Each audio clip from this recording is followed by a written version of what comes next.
Hello and welcome. You're listening to Dentist, a podcast where we'll take an honest look at the realities of building a truly great dental practice. I'm your host, Dr. Frank Clayton, a dentist, and I'm a former practice owner who now advises other dentists on building stronger and more sustainable practices. And today we're talking about a word that's on every dentist's mind, but is often misunderstood. It's EBITDA. We're diving into what it really means and why chasing that number can be a trap if you don't have the right systems in place. We're going to explore how to build a self sustaining business that gives you the freedom to exit whenever you choose and find where the systems and the value is there. It's not just going to be your hands and the chair. So whether you want to sell it to a DSO or you want to stay independent forever, that really doesn't matter. This you want to focus on some systems. We're going to talk about them today, and we're going to get you towards building a practice that gives you the power of choice. So what is EBITDA? EBITDA stands for earnings before interest, taxes, depreciation, and amortization. So in simple terms, it measures a company's core operational profitability by showing how much cash it generates from daily operations. It ignores the financial cost and tax obligations and non-cash accounting expenses. So it's a snapshot of financial health before the extra costs kick in. It's a comparison that DSOs use that tells the profitability between similar companies. So, like our offices, you have different debt levels, different tax situations. What EBITDA does is strips that down and lets you compare it. Again, this is not a measure of cash flow. So, I had practiced. If this is your first podcast with us, I had practiced dentistry for about 30 years, and I started my dental practice about 25 years ago. And I have a business background, but always want to know more. And what I did is I enrolled in the University of Pennsylvania offers a private equity class for individuals who are in finance and want to know more about it, but basically to get ahead on Wall Street. So what I did is I enrolled in that class as the only dentist because towards the end of my career, I wanted to know more about my exit. Was I going to sell to a DSO? Was I going to sell to an individual?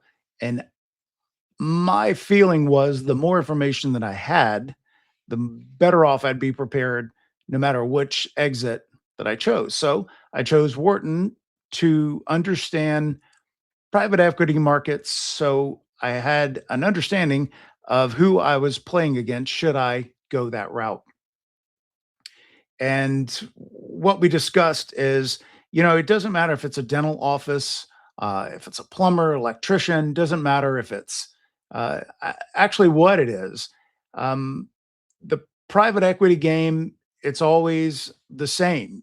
You discuss leverage, you talk about capital deployment, and you talk about a time factor. So, what do these DSOs look for in your profit and loss statement in your overall practice evaluation? So just say, I'm curious about it. I'm going to talk to a DSO. What are they looking at? The EBITDA in financial health. As a dentist, we think in terms of collections. DSOs think in terms of EBITDA, which we talked about before, and that is their yardstick on profitability. They look for healthy margins in dental practices that typically 20% or over. And they also look for a revenue mix. DSOs like it not only if you have an additional doctor in there, they look for a PPO mix, fee for service, specialty revenue. All these go into their factor, not just the EBITDA. They go in their factor of how they value your practice. They also look at the growth potential. If your chairs are only 60% full, that is what they call white space, which they can monetize. I call it capacity. So basically, if you're one doc and you're running as hard as you can, and if you put it down on paper and it looks like you're 60% max, that can help you make the decision of, is it time to get another doctor in there? What does this look like on an exit, or heck, maybe you're only 5 years into practice and you want to know uh, where your practice stacks up in terms of profitability and systems and sharpening the pencil a little bit for not only for your gain, but for future. Maybe it's 10 or 15 years. So I talked about adding an associate if you have excess room or you have room to build. The biggest risk when a DSO looks at your office, the biggest risk is the key man or key person risk.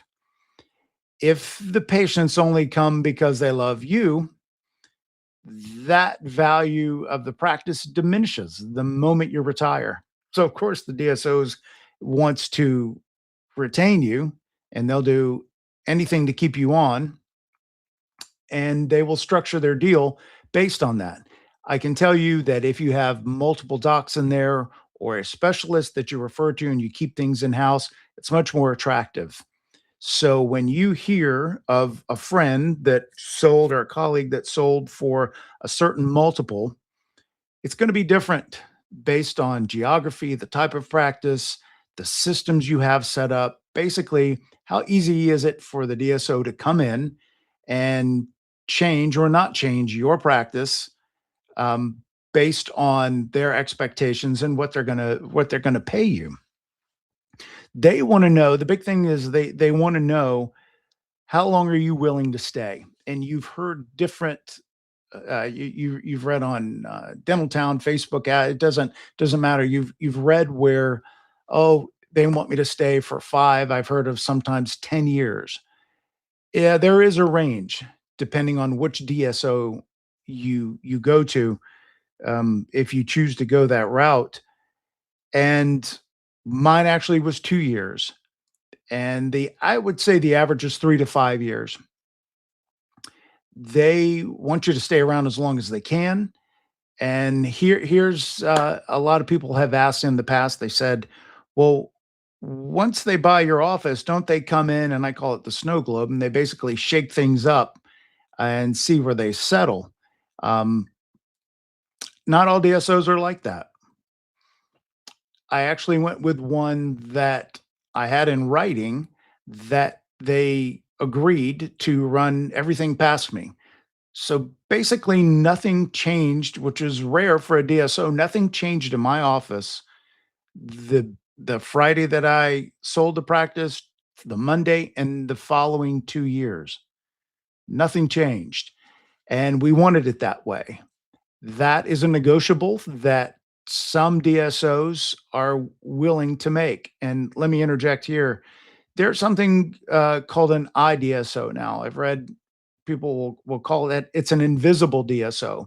And what that is basically a DSO that purchases your office and lives behind the scenes. They let you take care of everything with the office. They offer some support.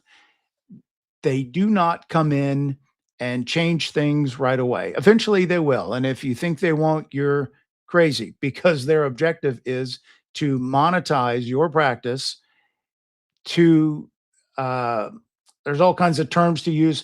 They're going to monetize your practice to obviously what is best for them.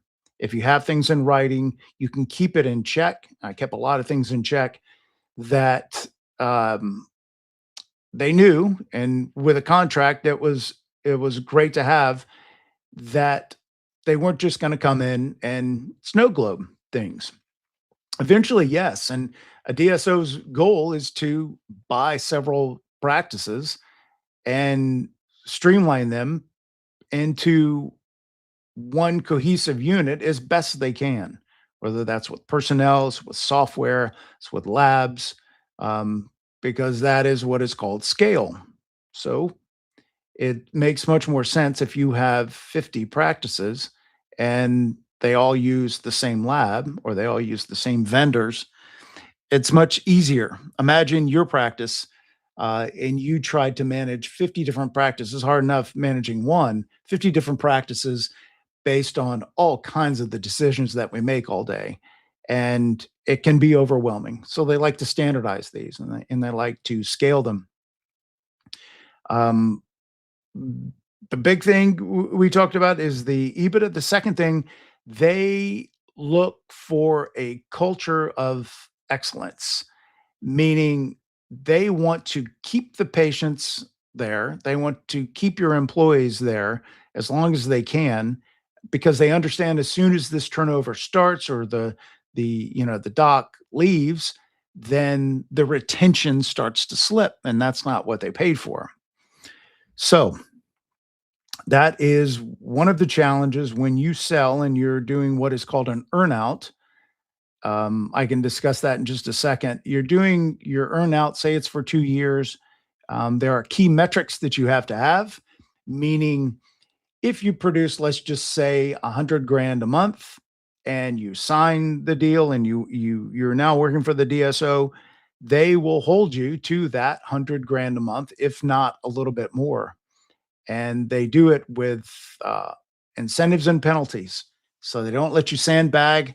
And if you hear reports of a colleague getting, the pie in the sky, and if you don't think they have to work hard after they sell it, you would be very wrong. You have to work even harder because there are penalties built in. So dogs won't do that. And it only makes sense if you're investing in something that you want the return on investment.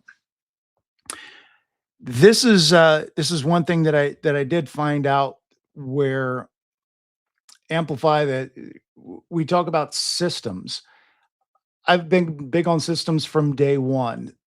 DSOs prefer it. I would prefer it even if you're not going to go with the DSO or you're going with an individual, if you're going to sell to an individual, even if you're not, they prefer practices that the success is driven by repeatable systems rather than the individual charisma of an owner. So it's great to have the charisma and it's great to be a leader. There are all kinds of factors that go into this, but the bottom line on the practice development is the systems. So where you can see improvement, I would make it again, regardless if you're going to sell to a DSO or not, I would make those decisions. There are so many in our offices. I'm sitting here imagining there are hundreds of different systems. If you just peck away at it, maybe make one or two changes a day, that makes a huge difference in the end because you're always managing it. You're always managing people. You're always managing these systems, which seem to have inertia of their own, which kind of gravitate out of out of the way until you pull the reins in and you keep them going. And that is one of the big challenges in practice that I had, and I think many of my colleagues have, that you can have systems in place, but if you don't have the right employees or leadership, doesn't do much good. So it's a constant. It's in a state of flux, and it's very difficult to do it. I can promise you, once you have systems in place, it's easier to do. Nothing in dentistry is easy, it's easier. Uh, let's talk about operational scalability and facility. The DSO wants a plug and play environment, which looks great on paper, but as you know, it's very difficult. It's very difficult if you have a hygienist out for a week, or say it's on she's on maternity leave. Easier said than done to hire a part-time hygienist to plug her in and her be part of the team and hit the ground running. It's so rare. It never existed. Any of the times I had a fill-in hygienist or per diem, that rarely worked. It was to stop the bleeding more than anything because you invest so much in your employees, and dental offices are still cottage in that the systems that you create are individual to the practice. It's things like merchants can be commoditized. I guess labs can be, but there are certain little things that we do in our office that office B, C, D down the street may not do. Individually unique. So it's very difficult to implement for a DSO to say, "Yep, I'm going to buy these 5 practices and I'm going to implement, and we are now going to do X, whatever it is." Very difficult to get an office, not only 5 offices to agree on it, but to actually change that. If you think about all the things we do all day long, Um, and to change one or two things, it's rather challenging. A lot of times we get tired and we just want to leave things the way they are. Employees don't like change for the most part. It's very taxing mentally, physically, and it can be financially if you make the wrong decision to change these things. So I have found that the DSO coming in, and I know they all have these challenges, is to streamline the dentist office as much as possible, which may or may not align with their cultural values. It's a whole nother topic. You can talk about the gray line between profitability and ethics. They can coexist, but let's be real.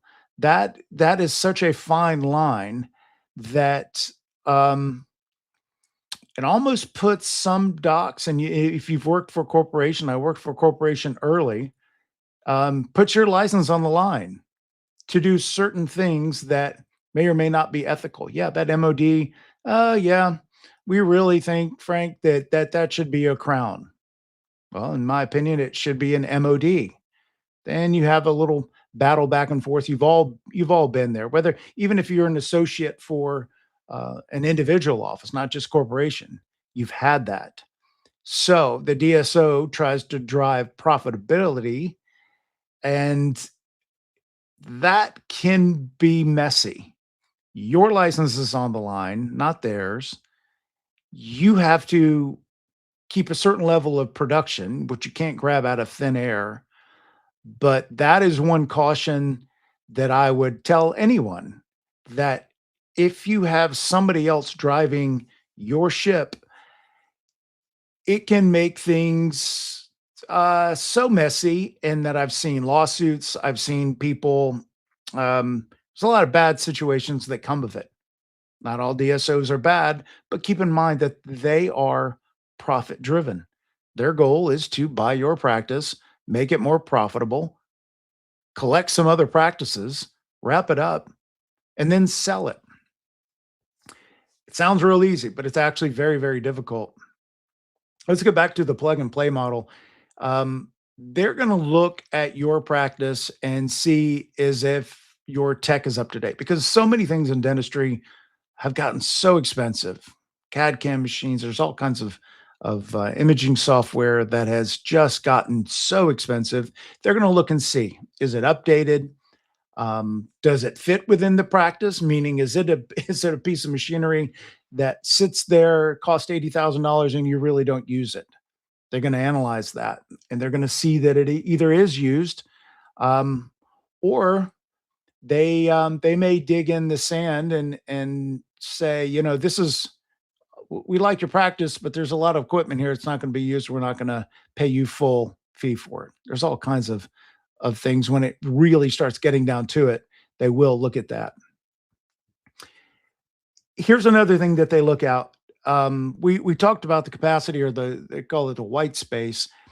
If you're currently referring out all your endo, oral surgery, implants, a DSO sees a big opportunity in keeping that in house.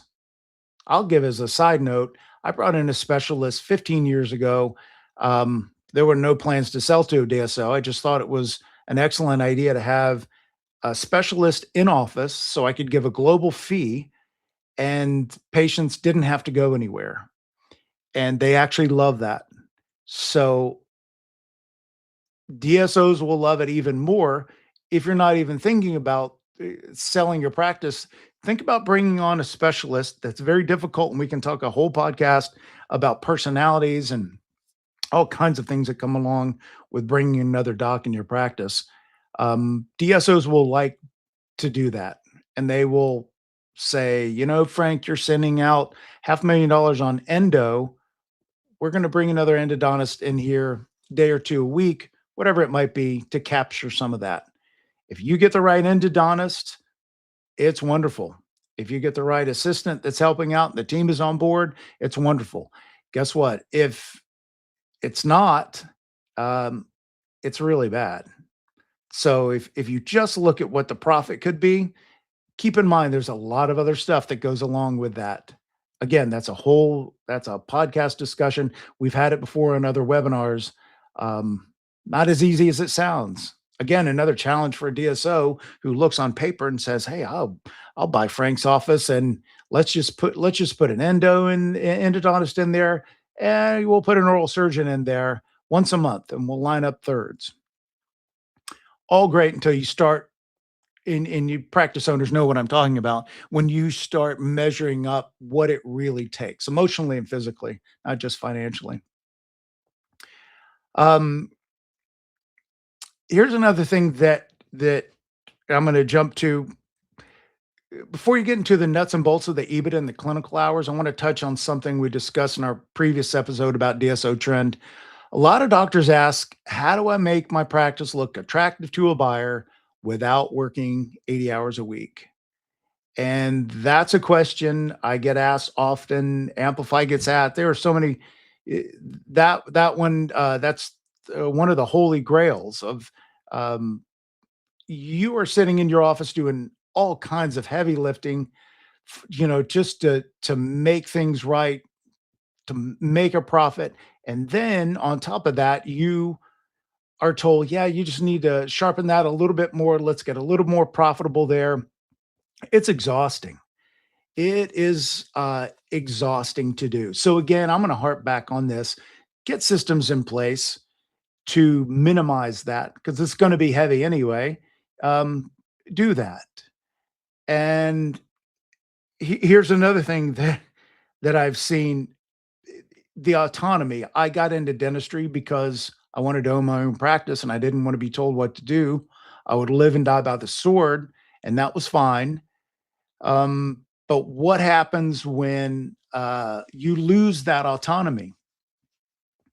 That is, y- personally for me, I had to do a lot of reading, and I did a lot of reading on this because you go from 25 years of making your own decisions to all of a sudden you have a co-pilot who's making some decisions with you, and you you realize that is more difficult than it is.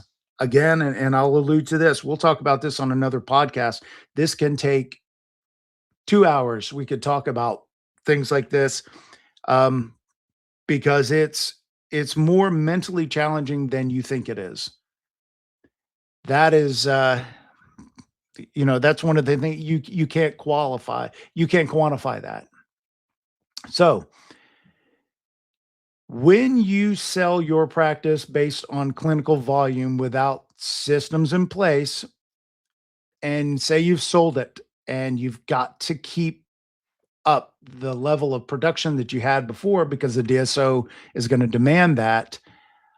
What do you do when now all of a sudden you can't pick your supplier and you can't pick your lab? Those things tend to change outcomes. And that's something very important to remember because it all comes down to you. You're still the face of your practice. You still have a license. And that's something that you need to think about before it's but before you've even signed any numbers.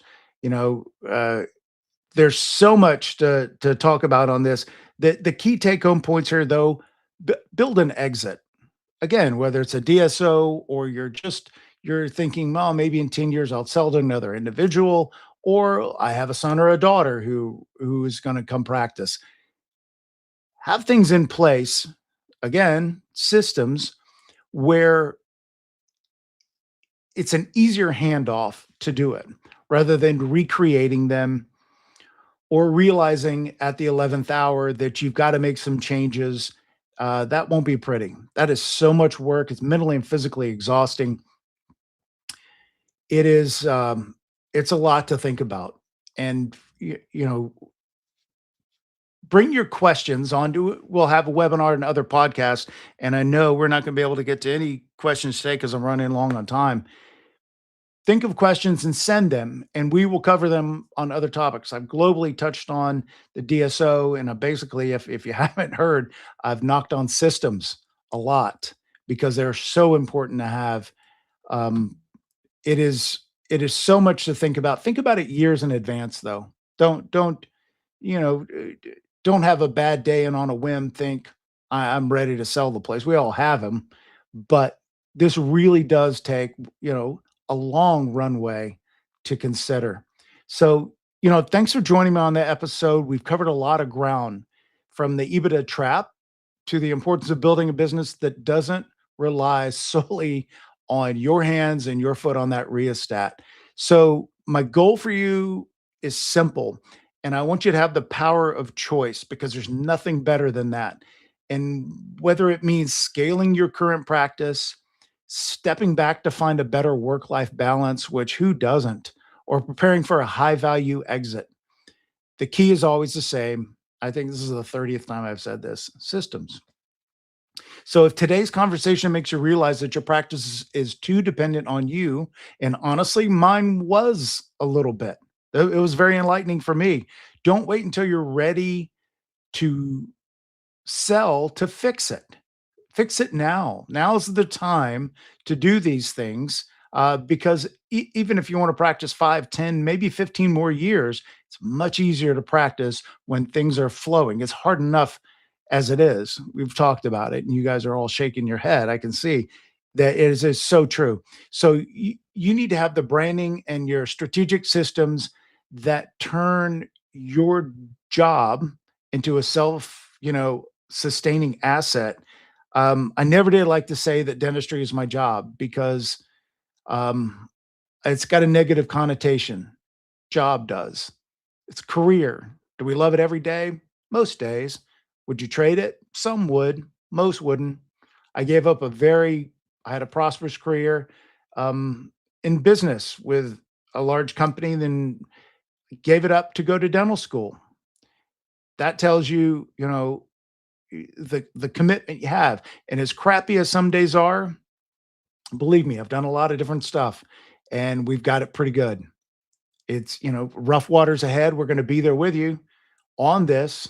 There's so many topics to cover, and it's so many areas of and pain points that listeners want to cover. We're going to cover that this year. So if you want to see where your practice stands or how you can help outmaneuver, I call the DSOs the elephants in the room, and you're the mouse. Head over to Amplify360. Just let us do a consultation, a call, just to see where you are. I'm not going to give you the hard pitch. We're just going to say, these are successful practices that we have. What do they all have in common? And where do you want to go? Whether you choose to use them or not, obviously your choice. But you do need to have a framework that's there, and we'd love to see you part of it. So, let's start building a practice that serves your life instead of a life that serves your practice. I'm Dr. Frank Clayton, and I'll see you on the next episode. Thanks for joining us, and we hope you enjoyed the episode. We'd like to invite you to take the next step with a free practice consultation. Amplify360 is the industry's leading dental marketing and practice growth partner. Get started with a 30-minute no-pressure call to talk profitability, patient volume, or whatever else is on your mind by going to amplify360.com/book. Again, that's amplify360.com/book.